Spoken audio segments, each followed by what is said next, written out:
Renato Gaúcho apresenta A Força do Amor.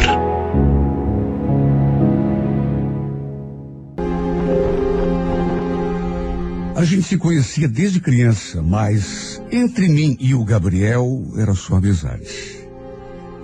Para mim, ele era uma pessoa como outra qualquer. Logo depois que meus pais se separaram, a gente foi morar em outro lugar e simplesmente perdemos o contato.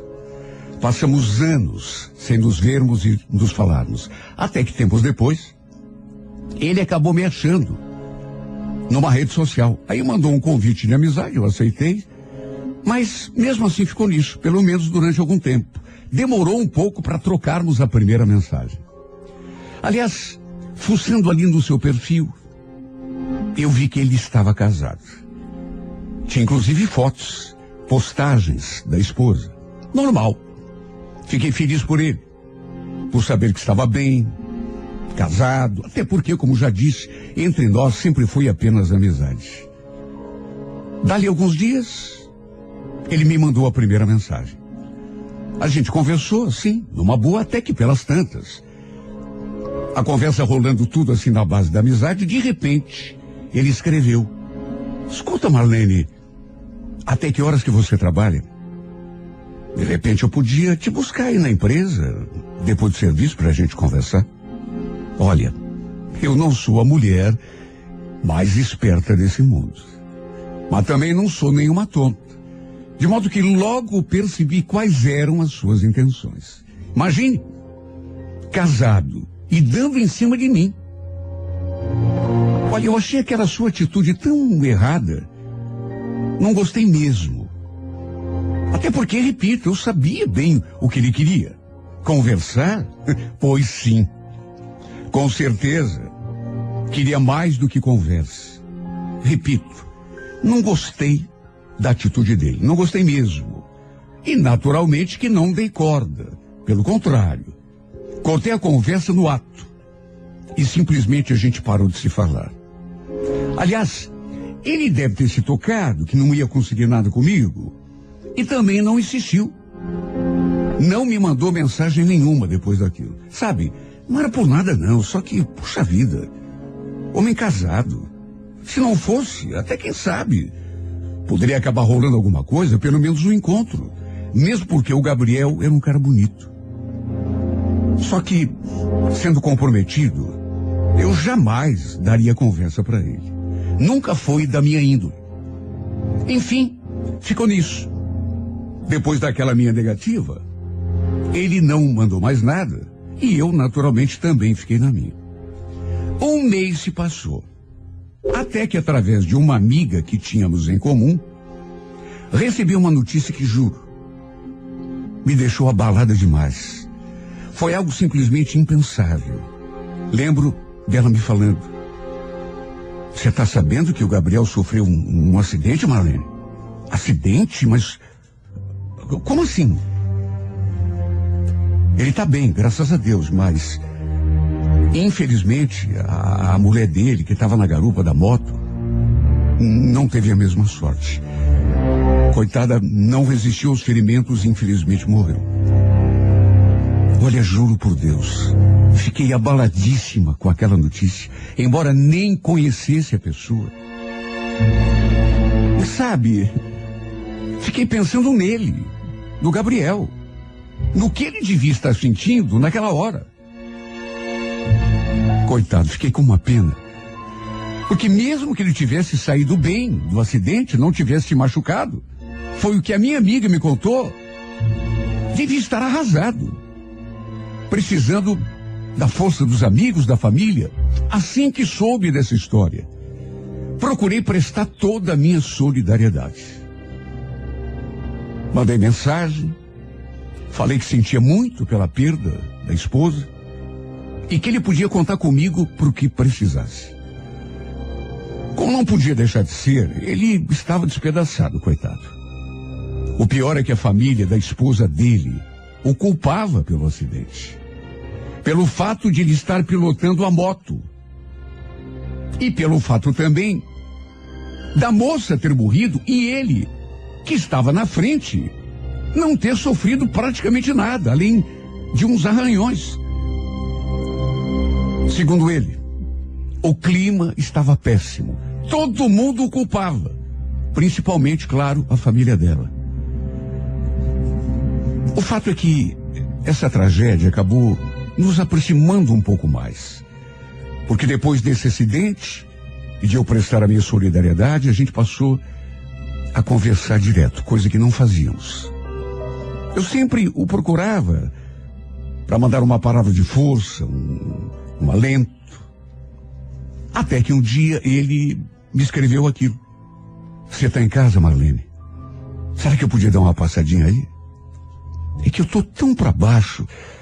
Tô precisando tanto assim da companhia de alguém, uma palavra. Nessa época fazia pouco tempo que eu estava morando sozinho. Só para se ter uma ideia, não tinha nem todos os móveis ainda. Não nego que fiquei meio preocupada, na dúvida.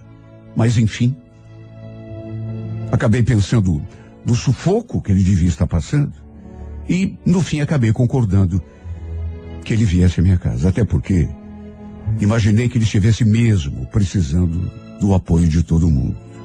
Imagine, fazia só 11 dias que ele tinha enterrado a esposa. Só que assim que ele chegou, notei que ele trazia uma garrafa de vinho na mão.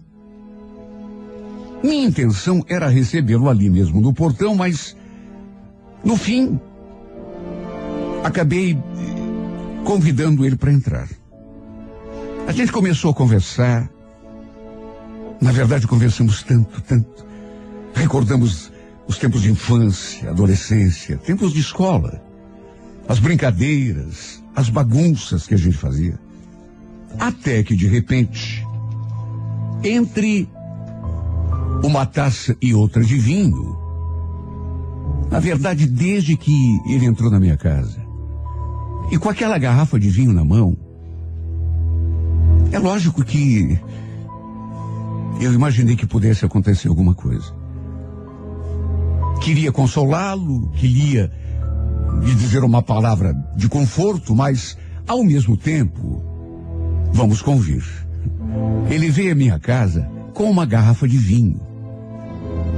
Já devia ter a intenção de, ouvir mais do que uma palavra de apoio. Repito, eu não sou boba. Só que mesmo assim, por toda a situação que ele estava passando, o convidei para entrar. E o fato é que, entre uma taça e outra, as coisas começaram a mudar entre nós. Resumo. Por iniciativa dele, acabou rolando um beijo. Iniciativa que eu não contestei, pelo contrário. Na verdade, mais do que nos beijarmos, acabamos nos entregando um ao outro. No fim, ele acabou passando a noite toda ali comigo. E olha, não tenho outra palavra para me expressar, outro jeito de dizer. Foi simplesmente maravilhoso. Eu sinceramente não esperava que fosse tão bom.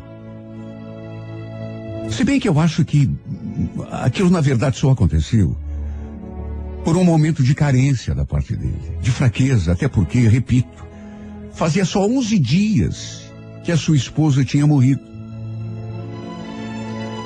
Para dizer a verdade, depois me senti até culpada, porque fiquei ali me recriminando. O problema foi que também não consegui mais parar de pensar nesse homem, em tudo aquilo que tinha acontecido entre nós.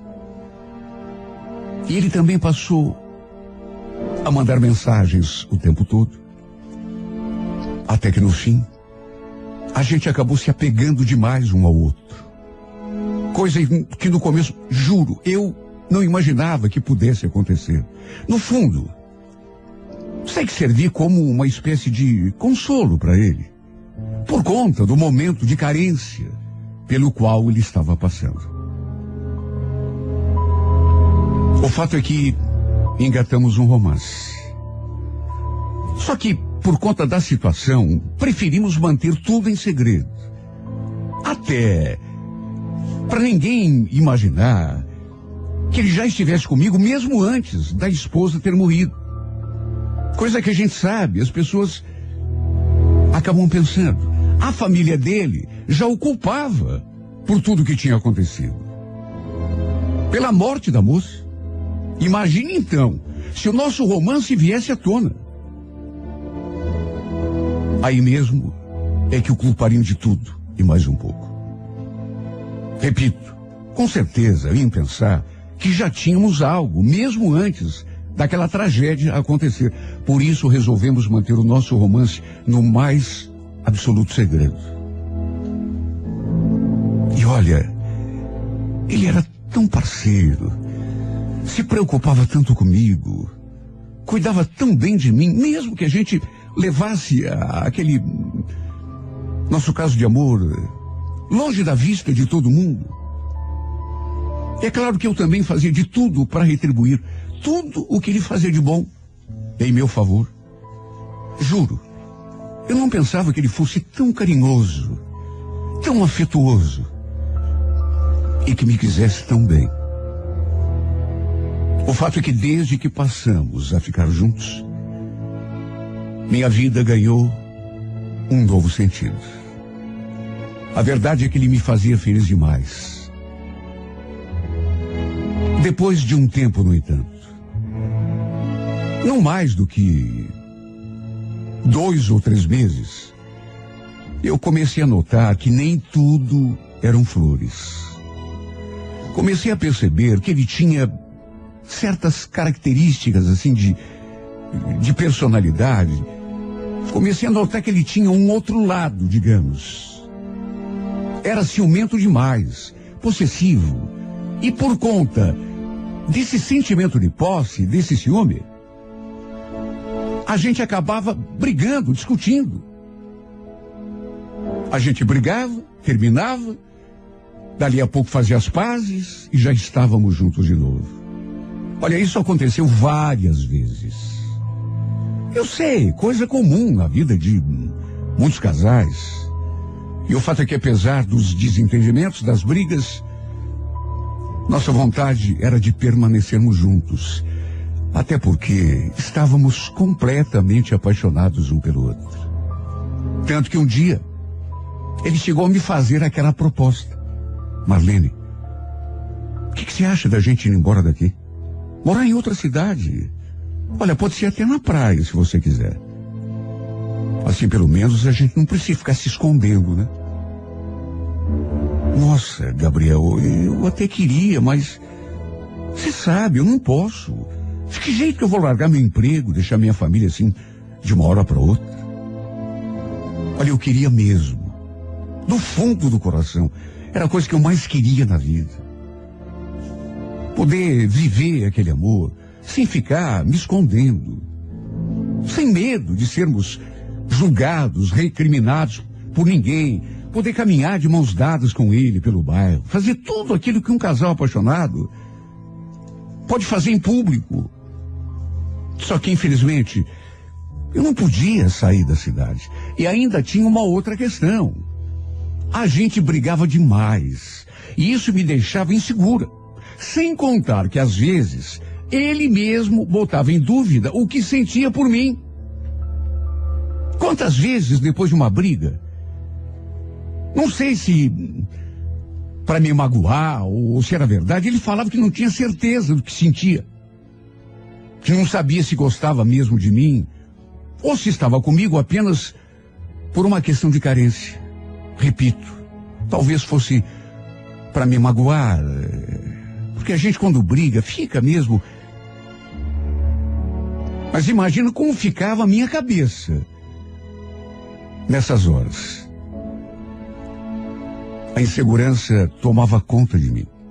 Um dia, inclusive, pro meu espanto, ele confessou que por conta da morte da esposa e também da pressão que a família dela fazia sobre ele estava se sentindo tão perturbado, tão afetado, que para tentar fugir dos problemas, Olha, quando eu vi aquilo, eu pensei até que fosse brincadeira. Mas ele confessou que andava usando drogas. Eu fiquei tão assustada. Você só pode estar brincando comigo. Pior que não. Se você tivesse com a cabeça do jeito que eu tô com a minha, você também ia usar. Te garanto. Olha, custou para eu perceber que ele estava falando a verdade, porque de repente, ele começou a chorar. Chorar e pedir a minha ajuda. Coisa que se repetiu 3 ou 4 vezes. Quantas e quantas vezes ele veio bater a minha porta de madrugada, pedindo ajuda, desesperado, pedindo apoio para conseguir largar daquela vida. Ele queria se livrar do vício de todas as formas. Mas a gente sabe o quanto isso é difícil, embora não sei dizer se ele tinha começado há pouco tempo ou há muito, porque, meu Deus, eu não estava preparada para aquilo. De repente ele me faz aquela confissão, estava usando drogas. E de uma hora para outra, ele começa a ter atitudes assim que começaram a me assustar. É claro que apesar disso, de ficar assustada, eu fazia o que podia. Além do meu amor, do meu carinho, eu lhe dava todo o meu apoio. Fiz de tudo que estava ao meu alcance para ajudá-lo. Até a igreja eu o levei um dia. Infelizmente, pelo fato de vivermos aquele nosso romance em segredo, tinha coisa que eu não podia fazer. Inclusive, pensei em conversar com a mãe dele, pedir ajuda a ela. Não sabia se ela tinha conhecimento que ele estava se drogando, mas em respeito a ele, que me pediu para que não fizesse isso, para não expô-lo, acabei desistindo daquela ideia. No fim, apesar de todo o meu esforço, de todo o meu apoio, de todo o meu amor, ele não conseguiu se livrar daquela vida. E por conta das nossas brigas, que passaram a ser constantes, ainda mais frequentes depois que eu soube que ele estava se drogando, não era a minha vontade. Tenho certeza que também não era dele, mas, no fim, a gente acabou se afastando de vez. No final do ano, eu soube que ele tinha ido à praia, enquanto eu fiquei sozinha aqui em Curitiba. Repito, a gente já não andava se falando, muito menos se encontrando. Estávamos distantes um do outro, já fazia algumas semanas. Só que mesmo assim, é claro, eu ainda o amava. E quando soube que ele tinha ido à praia, e não tinha sequer me convidado, ou ligado para mim, eu fiquei tão triste, porque continuava apaixonada. Não queria aquela separação. Mas enfim, tinha sido uma escolha dele. Inclusive depois, os amigos que a gente tinha em comum vieram me contar que ele tinha conhecido uma mulher lá na praia e que os dois tinham ficado juntos. Aí mesmo é que eu fiquei mais arrasada. Aí mesmo é que eu fiquei mais deprimida. Mesmo assim, o que eu podia fazer, meu Deus? Você não pode obrigar uma pessoa a te querer, a te amar, a ser fiel. Só me restava tentar esquecê-lo. Não ir lá tirar satisfação, até porque a gente já não tinha mais nada um com o outro. Já tínhamos terminado, de modo que ele tinha todo o direito de seguir com a sua vida, assim como eu também tinha o direito de seguir a minha. Inclusive, pouco tempo depois, soube que eles tinham assumido aquele romance. Ele e aquela mulher. Acho que até a família da sua falecida esposa já estava sabendo, nessas alturas.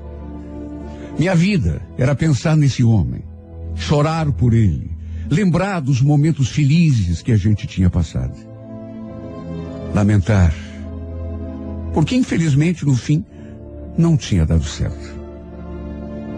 Passados 5 meses de afastamento, eis que o primo dele me procurou. A gente conversou, ele me chamou para ir até um barzinho, dizendo que queria conversar comigo. E sabe, eu estava tão cansada de ficar trancada dentro de casa, chorando, lamentando, me consumindo por alguém que não estava nem aí para mim, que resolvi aceitar. Afinal de contas, era só uma conversa.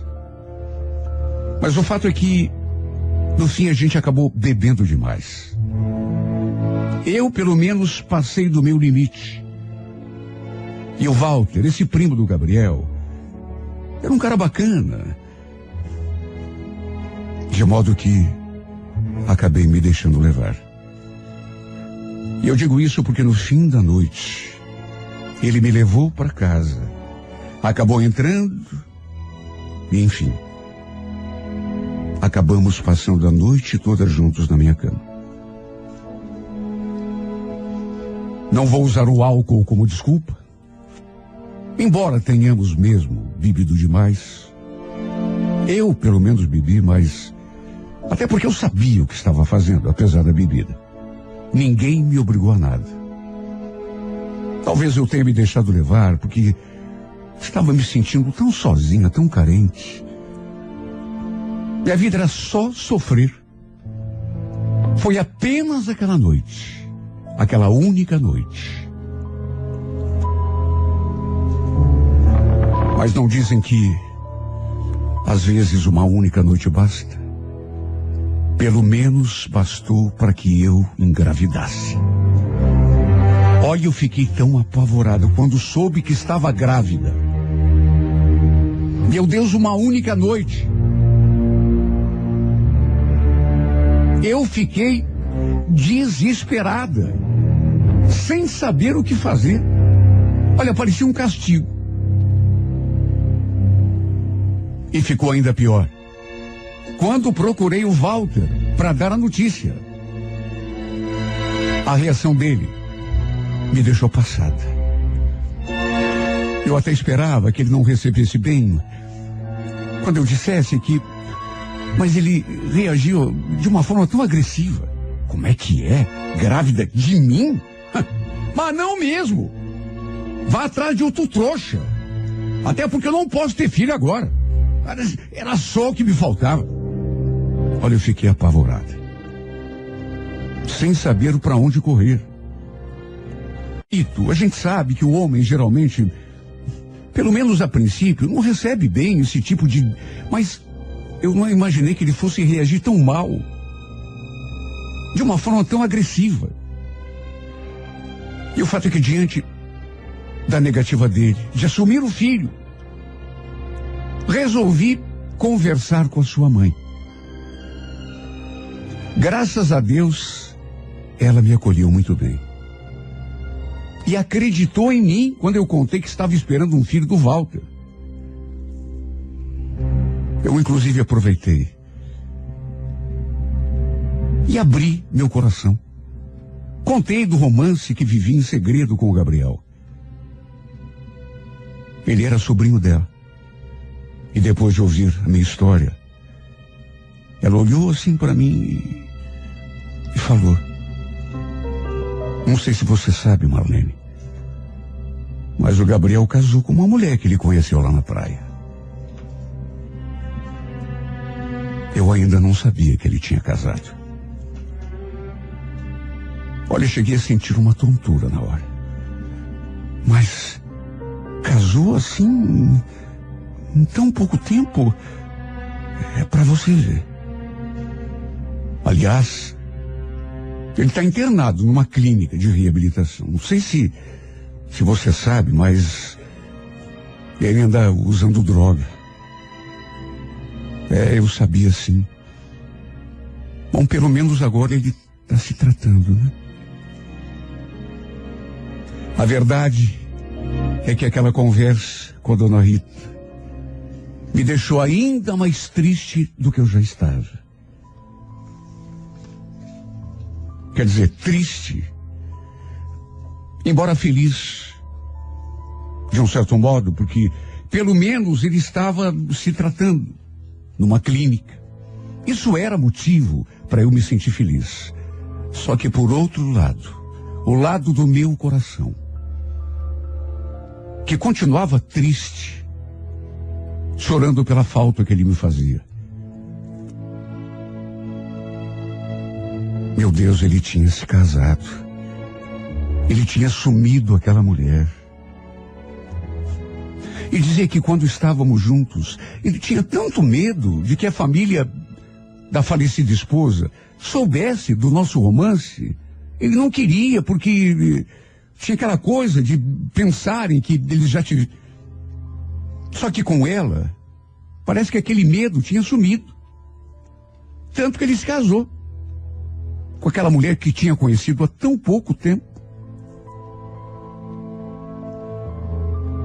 Sabe, eu sei que é um pouco de despeito até, mas não posso negar que fiquei também bastante magoada com ele. Me senti assim meio que roubada, porque essa mulher não tem a história que eu tive com ele. Apareceu tão de repente, e assim, num piscar de olhos, os dois são marido e mulher, enquanto eu continuo aqui sozinha. Embora tenha errado depois disso. E reconheço e me arrependo demais. Embora não tivéssemos mais nada um com o outro. Sabe, eu ainda sonho com esse homem, dormindo e acordado. Não consigo esquecê-lo, tirá-lo da cabeça. Não consigo, mesmo já tendo tentado. Sabe, desde aquela conversa com a dona Rita, que eu sonho com o Gabriel todas as noites. Na verdade, repito, não só à noite, sonho também acordado o dia todo. Sei que talvez seja tarde para nós dois, afinal de contas, ele agora está casado. Mesmo que não esteja vivendo, morando com a mulher, até porque está se tratando numa clínica, eu sei que é para os braços dela que ele vai correndo assim que receber alta. Eu sei que é ela que vai estar esperando por ele, de braços abertos, assim que ele sair daquele lugar. E mesmo que ele ainda estivesse sozinho, será que ainda me aceitaria? Sabendo que estou esperando um filho de outro homem? Do seu primo, o que é pior? Não é todo homem que aceita. Aliás, seria preciso estar muito apaixonado. E para ser bem sincera, não sei se é o caso do Gabriel. Porque quando estávamos juntos, ele preferiu manter o nosso romance em segredo. Nunca teve coragem de me assumir. Às vezes, quando a gente brigava, chegava a dizer que não tinha certeza do que sentia por mim. Sem contar que agora, ele está casado com outro. Conheceu essa outra e de repente a tornou sua mulher. E assumiu assim, num piscar de olhos. Só que mesmo assim eu não paro de sonhar. Dormindo e acordado eu sonho com ele. Não custa sonhar. E eu sonho todos os dias e todas as noites com ele.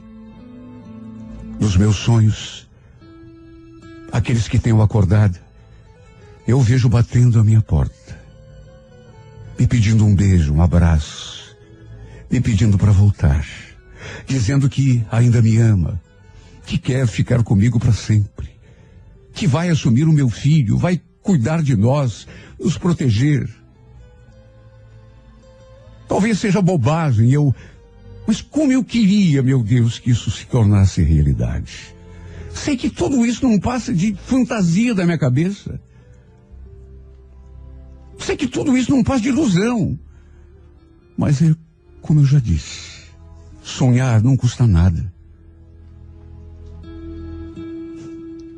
E depois, além de não custar nada, é tudo o que eu posso fazer para pelo menos não perder a vontade de viver.